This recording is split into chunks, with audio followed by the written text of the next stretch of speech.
నమస్కారం SSC popular channel news కి స్వాగతం. హెడ్లైన్ చూద్దాం.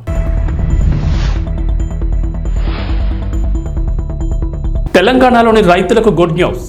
ఇవాళ రైతులకు 2 లక్షల రుణమాఫీ పథకం ప్రారంభం.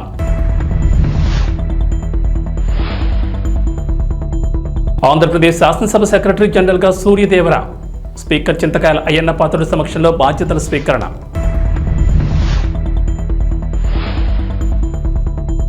సింగరేణి ఓపెన్ కాస్ట్ ప్రాజెక్టులో ప్రమాదం, 2 కార్మికుల సజీవ దహనం.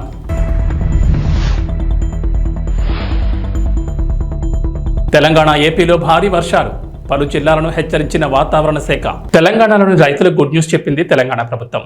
రైతులకు 2 లక్షల రుణమాఫీ పథకం ప్రారంభం కానుంది ఇవాటి నుంచి. సాయంత్రం 4 గంటలకు సెక్రటరియట్ నుంచి రాష్ట్ర వ్యాప్తంగా 110 రైతు వేదికల్లోని రైతులతో నిర్వహించే వీడియో కాన్ఫరెన్స్ లో సీఎం రేవంత్ రెడ్డి తొలి విడతలో లక్షలోపు రుణాల మాఫీని ప్రారంభించనున్నారు. ఆ వెంటనే 11.50 లక్షల మంది రైతుల రుణ బ్యాంక్ ఖాతాలో 1 లక్ష వరకు డబ్బులు జమ కానున్నాయి. స్థానిక ఎమ్మెల్యేలు, ఎంపీలు, ఇతర ప్రజాప్రతినిధులతో పాటు రైతులను, లబ్ధిదారులను రైతు వేదికల వద్దకు ప్రభుత్వం ఆహ్వానించింది. మాఫీ నిధులు రుణ ఖాతాలో జమ అయ్యాయనే మెసేజ్ ఫోన్కు వచ్చిన వెంటనే ఆయా రైతులను మంత్రులు, ఎమ్మెల్యేలు అభినందించనున్నారు. ఈ మేరకు రైతులతో సంబరాలు చేసుకోవాలని ప్రభుత్వం సూచించింది. అంతకన్నా ముందు ఇవాళ ఉదయం 11 గంటలకు సీఎం రేవంత్ సెక్రటరియట్లో రాష్ట్ర స్థాయి బ్యాంకర్ల కమిటీతో సమావేశం నిర్వహించనున్నారు. రైతు రుణమాఫీకి సంబంధించిన మార్గదర్శకాల అమలుపై బ్యాంకర్లకు దిశానిర్దేశం చేస్తారు. రుణమాఫీ కోసం అవసరమైన నిధులను ఆర్థిక శాఖ ఇప్పటికే బ్యాంకుల ఖాతాలోకి జమ చేసింది. 1 లక్షలోపు రుణాలు మొత్తం 6,000 కోట్లకు పైగా జమ చేసింది. 1 లక్షలోపు రుణమాఫీ వర్తించే అన్నదాతల జాబితాను కూడా అన్ని జిల్లాల వ్యవసాయ అధికారులకు పంపించింది. మొత్తం 3 దఫాలుగా రైతు రుణమాఫీ చేయాలని ప్రభుత్వం నిర్ణయం తీసుకుంది.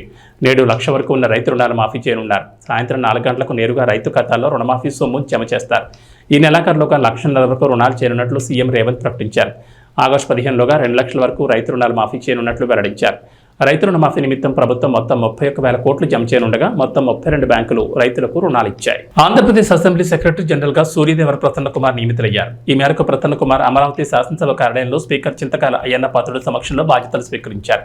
అసెంబ్లీ స్పీకర్ చింతకాయల అయ్యన్న పాత్రుడు ప్రసన్న కుమార్ను ఈ పదవికి ఎంపిక చేయగా ఆ ప్రతిపాదనకు శాసనమండలి చైర్మన్ కొయ్యం మోషన్ రాజు, శాసనసభ వ్యవహారాల మంత్రి పయ్యావుల కేశవ్, సీఎం చంద్రబాబు ఆమోదం తెలిపారు. దీంతో ప్రసన్న కుమార్ బాధ్యతలు స్వీకరించారు. సూర్యదేవర ప్రసన్న కుమార్ దాదాపు 30 ఏళ్ల పాటు భారత ప్రభుత్వంలో వివిధ కీలకమైన హోదాల్లో పనిచేశారు. తన సర్వీసులో ఆయన 15 ఏళ్ల పాటు అత్యున్నత రాజ్యాంగ కార్యాలయాల్లో పనిచేశారు. ప్రసన్న కుమార్కు శాసన కార్యనిర్వాహక, న్యాయ వ్యవస్థలపై అవగాహన ఉంది. అందుకే స్పీకర్ అయ్యన్న పాత్రుడు శాసనసభ సెక్రటరీ జనరల్గా ఎంపిక చేశారు. ఆయన గతంలో లోక్సభ స్పీకర్గా, ఓఎస్డీగా ప్రపంచంలోని తొలిసారి పార్లమెంట్ ద్వారా లోక్సభ టీవీ ఛానల్ ఏర్పాటులో స్పీకర్ నేతృత్వంలో కీలక పాత్ర పోషించారు. సింగరేణి ఓపెన్ కాస్ట్ ప్రాజెక్టులో జరిగిన ప్రమాదంలో 2 కార్మికులు సజీవ సమాధయ్యారు. మరో 2 తీవ్రంగా గాయపడ్డారు. పెద్దపల్లి జిల్లా రామగిరి మండలంలోని రామకొండం 3 డివిజన్ పరిధి OCP2లో ఈ ఘటన చోటు చేసుకుంది. క్వారీలోని సౌత్ కోల్ ఏరియాలోని సైడ్ వాల్ లోపల 4 కార్మికులు పైప్లైన్ లీకేజ్ మరమ్మతులు పనులు చేస్తుండగా హైవాల్లో బురద మట్టి ఒక్కసారిగా వారిపై పడింది. దీంతో సింగరేణి టెక్నీషియన్ ఉప్పుల వెంకటేశ్వర్లు, జనరల్ మజ్దూర్ కార్మికుడు గాదం విద్యాసాగర్ ఆ మట్టిలో కూరుకుపోయి ప్రాణాలు కోల్పోయారు. మరో 2 కార్మికులు, జనరల్ మజ్దూర్ కార్మికులు శ్రీనివాసరాజు, మాదాం సమయ్య తీవ్రంగా గాయపడ్డారు. ప్రమాదం జరిగిన వెంటనే మిగతా కార్మికులు అప్రమత్తమై మట్టిని తొలగించే ప్రయత్నం చేసినా వారి ప్రాణాలు కాపాడలేకపోయారు. గాయపడిన 2 గోదావరి ఏరియా ఆసుపత్రికి తరలించారు. ఈ ఘటనపై కేంద్ర మంత్రి కిషన్ రెడ్డి విచారం వ్యక్తం చేశారు. మృతుల కుటుంబాలకు తన ప్రగాఢ సానుభూతిని తెలిపారు. ఆంధ్రప్రదేశ్ అసెంబ్లీలో కీలకమైన మార్పు జరిగింది. 5 ఏళ్ల తర్వాత అమరావతి రైతులు అనుకున్నది సాధించారు. అసెంబ్లీ స్పీకర్ చింతకాయల అయ్యన్న పాత్రుడు దగ్గర నుండి మరీ పని పూర్తి చేయించారు. 5 ఏళ్ల క్రితం మూతబడిన ఆంధ్రప్రదేశ్ అసెంబ్లీ 2వ నెంబర్ గేట్ను అందుబాటులోకి తీసుకొచ్చారు. గత వైఎస్ఆర్సీపీ ప్రభుత్వ హయాంలో వాస్తు పేరుతో అసెంబ్లీ 2వ గేట్ను మూసివేసిన సంగతి తెలిసిందే. ఈ గేటు దగ్గర గోడ నిర్మించడంతో రాకపోకలు నిలిచిపోయాయి. ఈ 5 ఏళ్లు ఆ గేట్ను తెరవలేదు. Speaker Ayyanna Patrudu assembly gate 2 గోడను దగ్గరుండి పడగొట్టించారు. గేట్ 2 నుంచి ఎవరూ రాకుండా కట్టిన గోడను తొలగించి తిరిగి గేట్ను తెరిపించారు. ఇకపై ఆ గేటు ద్వారా రాకపోకలకు లైన్ క్లియర్ చేశారు. రాజధానికి సంబంధించి తమకు జరిగిన అన్యాయానికి ప్రజాస్వామ్య పద్ధతిలో నిరసనలు, ఆందోళనలు చేశామని, కానీ గత ప్రభుత్వం గేటు 2ని మూసి గోడ కట్టించారని అమరావతి రైతులు అన్నారు. ఇప్పుడు ఆ గేట్ను తిరిగి ఓపెన్ చేయడం ఆనందంగా ఉందన్నారు.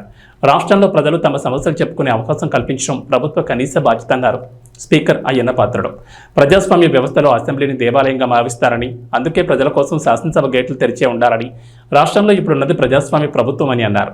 కూటమి ప్రభుత్వం ఎప్పుడు ప్రజలకు అందుబాటులో ఉంటుందని, ఇప్పుడున్నది ప్రజా అసెంబ్లీ అని చెప్పారు. సికింద్రాబాద్కు ప్రతిరోజు నడిచే గరీబ్ రథ్ ఎక్స్ప్రెస్కు సంబంధించి శుభవార్త చెప్పారు. ఇకపై ఈ గరీబ్ రథ్ కొత్త లుక్లో కనిపించబోతోంది. ఈ రైలుకు LHB లింక్ హాఫ్మన్ బుష్ బోగీలుగా మార్చాలని రైల్వే శాఖ నిర్ణయం తీసుకుంది. 2008లో ప్రారంభమైన ఈ గరీబ్ రథ్ ICF బోగీలతో నడుస్తోంది. అయితే ఈ ICF బోగీలు పాతబడిపోయి తరచూ సమస్యలు ఎదురవుతున్నాయి.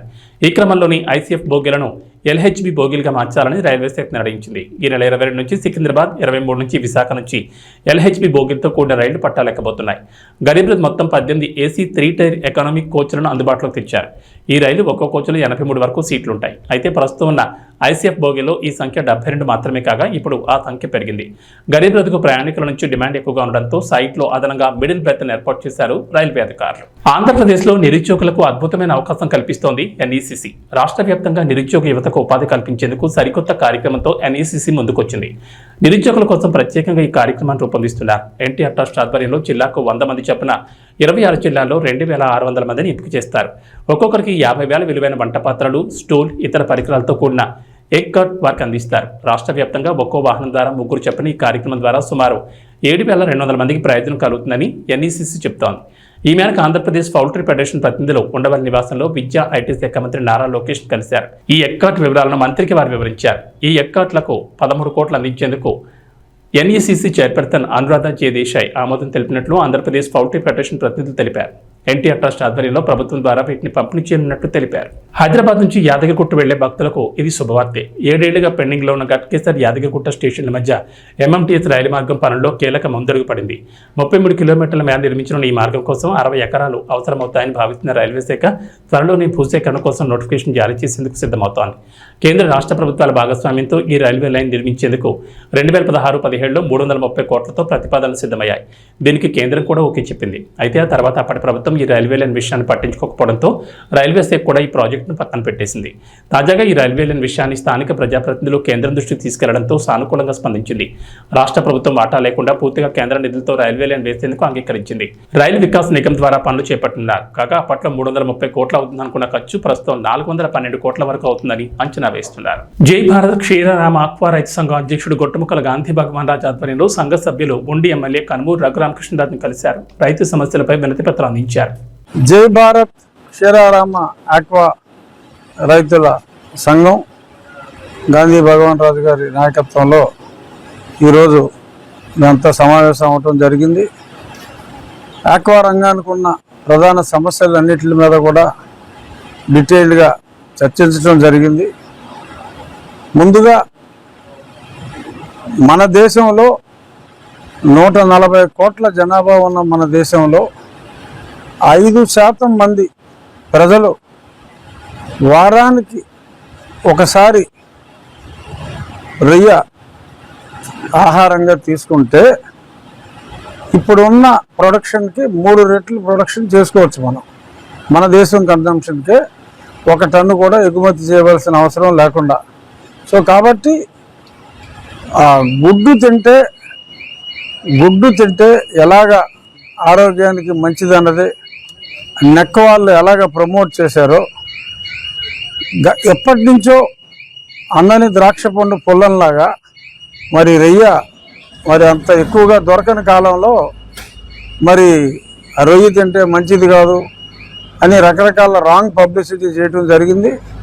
కానీ కొలెస్ట్రాల్, గుడ్ కొలెస్ట్రాల్, బ్యాడ్ కొలెస్ట్రాల్లో బ్యాడ్ కొలెస్ట్రాల్ని తగ్గించే గుణం ప్రాన్లో ఉంది. రొయ్యల్లో రొయ్య తీసుకోవటం ఆరోగ్యానికి చాలా మంచిది. కానీ ఈ సత్యాన్ని తెలుసుకోలేక మరి చాలామంది అమ్మో రొయ్య అంటే కొలెస్ట్రాల్ అని భయపడుతున్నారు.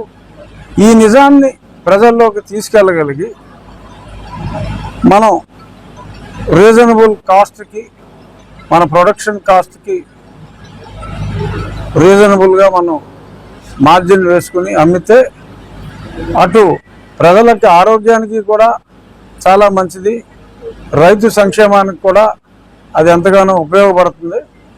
త్వరలో రాబోయే 1 నెల రోజుల్లో ఈ ప్రాన్ని మనం కోడిగుడ్డుని ఎలాగ ఆహారంగా తీసుకుంటే మంచిదో అదే రకంగా ఈ రొయ్యల్ని ఆహారంగా తీసుకుంటే హైజీనిక్ సిస్టంలో ప్రాసెస్ చేసి, చాలామందికి ఆ రొయ్య ఒలవటం అనేది పెద్ద సమస్య. ఆ రొయ్య ఒలవటం అనేది ఇక్కడ గ్రామాల్లోనే ఒలిపించి ప్రాసెసింగ్ చేసి ఐస్ క్యూబ్స్లో పెట్టి అందరికీ ఇస్తే అది ఆ రొయ్య ఒలవటం అనేది ఒక పరిశ్రమ. ఎన్నో వేల మంది మహిళలకు కూడా ఇక్కడ ఉద్యోగ ఆపర్చునిటీస్ ఇవ్వడానికి ఉంటుంది. అలాగే జనాల ఆరోగ్యానికి కూడా చాలా మంచిగా ఉంటుంది.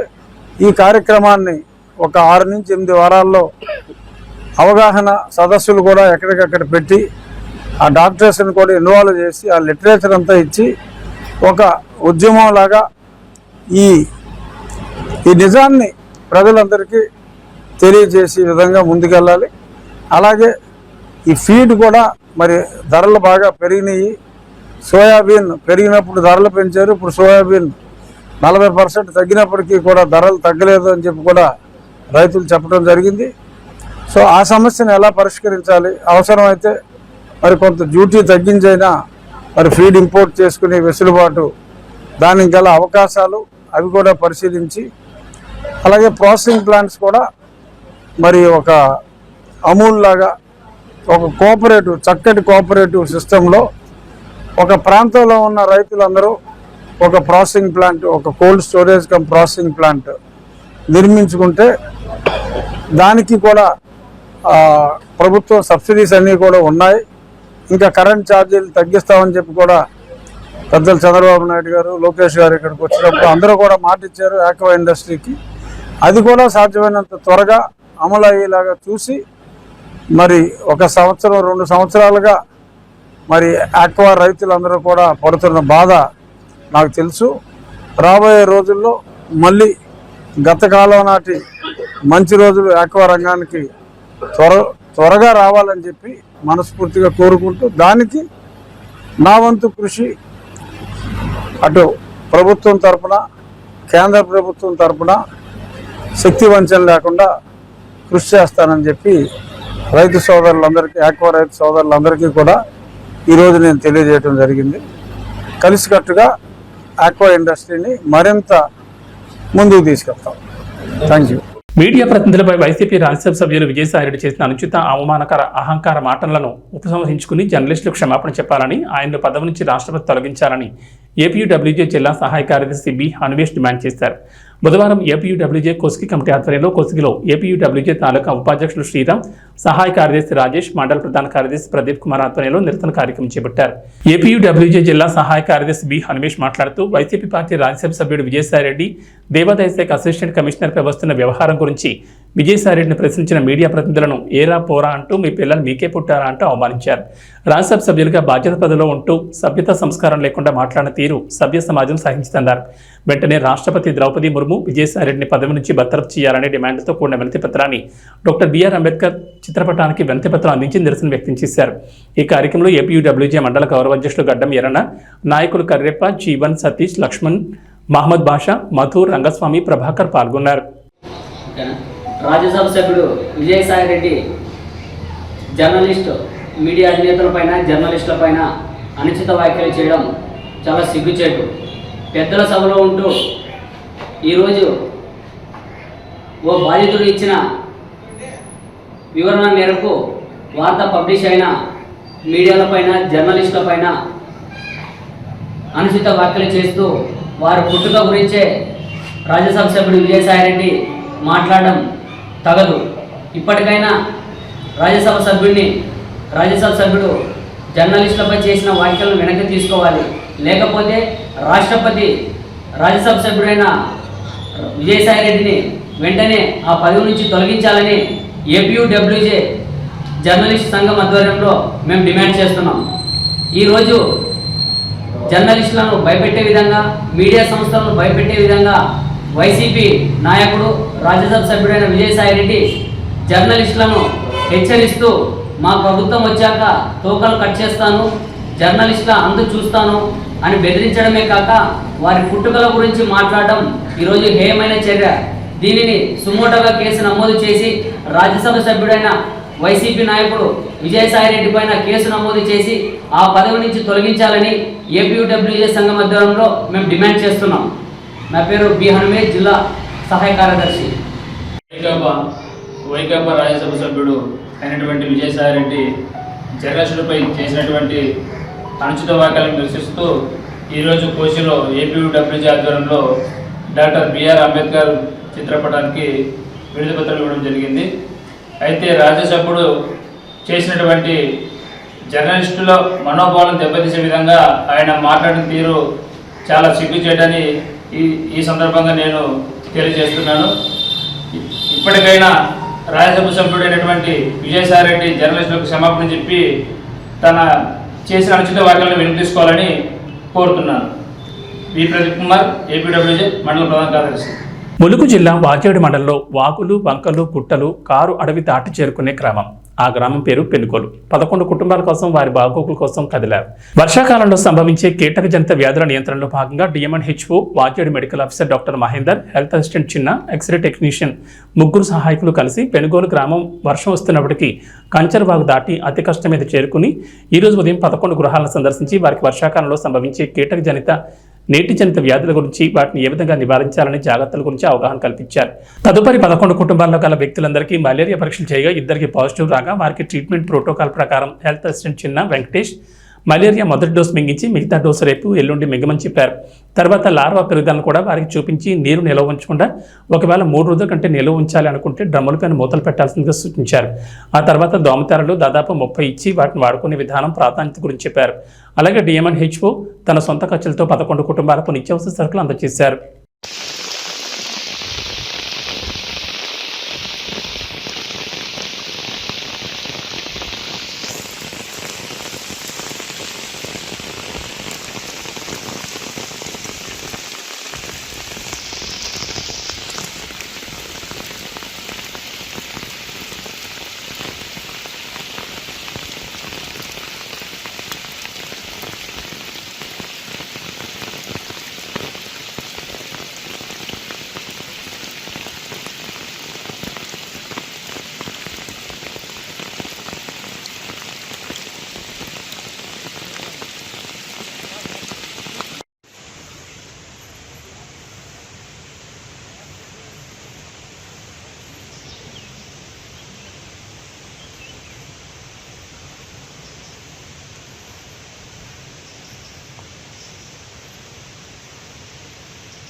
నందమూరి బాలకృష్ణతో వ్యవహారం మామూలుగా ఉండదు. ఎప్పుడు ఎలా రియాక్ట్ అవుతారో చెప్పడం కష్టం. మంచికి మంచి, పంచికి పంచు అనే స్టైల్లో ఉంటుంది.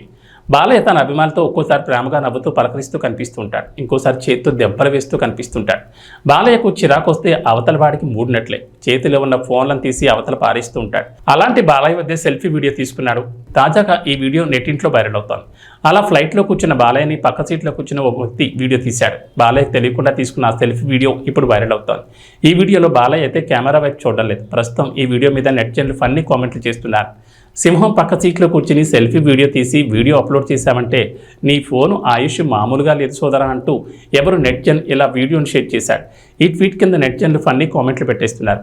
నిప్పుతో నేషనల్ గేమ్స్ ఆడుతున్నావు, ఒకసారి బాలయ్య చూస్తే నీకు దబిడిదిబిడే, నీ ఆయుష్ గట్టిదే, నీ ఫోన్కు చాలా అదృష్టం ఉంది బ్రో అంటూ ఇలా ఫన్నీగా కామెంట్లు పెడుతున్నారు. జస్ట్ మిస్ అయ్యావు, లేదంటే అంతే అని కామెంట్లు చేస్తున్నారు. బాలయ్య ప్రస్తుతం బాబీ సినిమాతో బిజీగా ఉన్నాడు. ఆ తర్వాత అఖండ 2ని తెరకెక్కించేలా ఉన్నారు.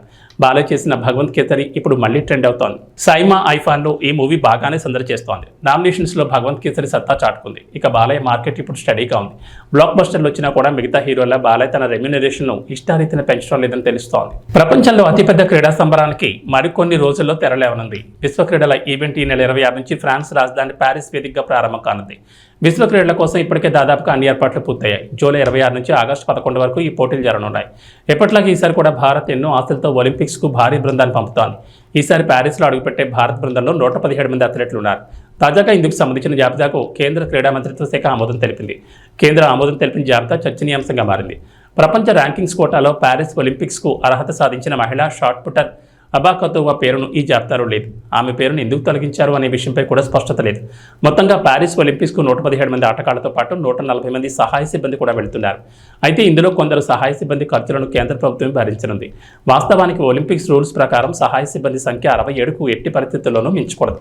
కానీ భారత సహాయ సిబ్బంది బృందంలో 140 మంది ఉన్నారు.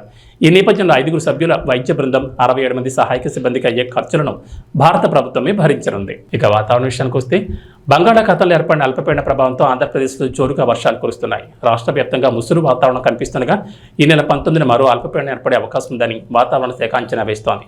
ఈ ప్రభావంతో రాబోయే 5 రోజుల్లో రాష్ట్ర వ్యాప్తంగా విస్తారంగా వర్షాలు పడే అవకాశం ఉందంటున్నారు. ఇవాళ కోస్తా జిల్లాలో భారీ వర్షాలు, గురు శుక్ర శనివారాల్లో భారీ నుంచి అతి భారీగా వర్షాలు పడే ఛాన్స్ ఉంది. రాయలసీమలో తేలికపాటి నుంచి ఓ మోస్తరు వర్షాలకు అవకాశం ఉంది అంటున్నారు. అక్కడక్కడ గంటకు 30 నుంచి 40 కిలోమీటర్ల వేగంతో ఈదురుగాలులు వీస్తాయంటున్నారు. తెలంగాణకు హైదరాబాద్ వాతావరణ కేంద్ర అధికారులు రెయిన్ అలర్ట్ జారీ చేశారు. ఇవాళ పలు జిల్లాల్లో భారీ వర్షాలు కురుస్తాయని చెప్పారు. రేపటి నుంచి 3 రోజుల పాటు జిల్లాలో అతి భారీ వర్షాలకు ఛాన్స్ ఉందన్నారు. మంగళవారం దక్షిణ ఒడిశా పరిసరాల్లో కేంద్రీకృతమైన అల్పపీడనం ప్రస్తుతం దక్షిణ ఛత్తీస్గఢ్కు సమీపంలో కేంద్రీకృతమైందన్నారు.